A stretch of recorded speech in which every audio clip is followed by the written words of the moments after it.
Закријувајќи ги лозовите насади со света вода, црвено вино и со желба за повеќе род и берикетна година, браќата Никола и Ванчо од Охрид ја продолжуваат долгогодишната традиција која ја наследиле од нивниот татко.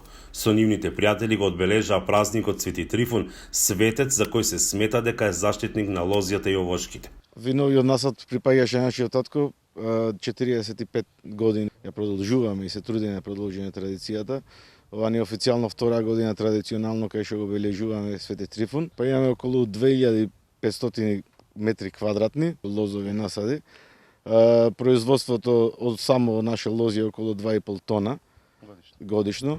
Па овој ден исклучително значење има посебно за лозарите, за овоштарите, за оние што навистина се трудат со својот труд и со својата мака, оние родови што Бог и плодови што Бог ни ги дарувал, со својата работа да ги обработиме. Бројот на лозови насади во Охридскиот регион е се помал, па со ова сакаат да ги мотивираат младите да се занимаваат со одгледување на лозови насади. Многу се откажуваат од младиве, ние се трудиме со мојот брат Ванчо да ја продолжиме традицијата на одгледување на винова лоза и правење на застапници на Охридското ковеко, што реков претходно.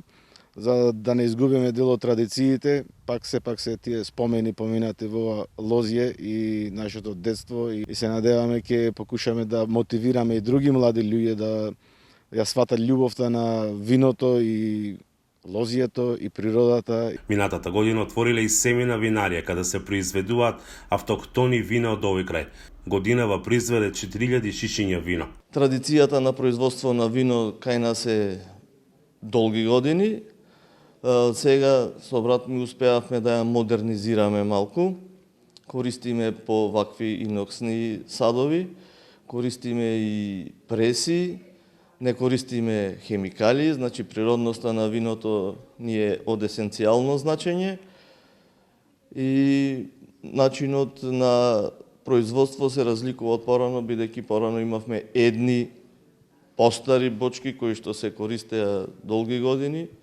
Се верува дека во виното е вистината, но виното се поврзува и со љубовта. На 14 февруари многумина го празнуваат празникот Свети Валентајн, односно денот на влюбените.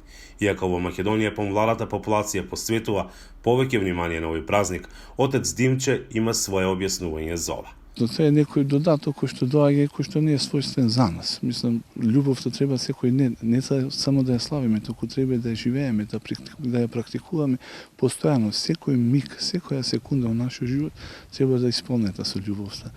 И секое дело, секоја постапка, секоја работа всушност треба да биде од љубов и за љубов.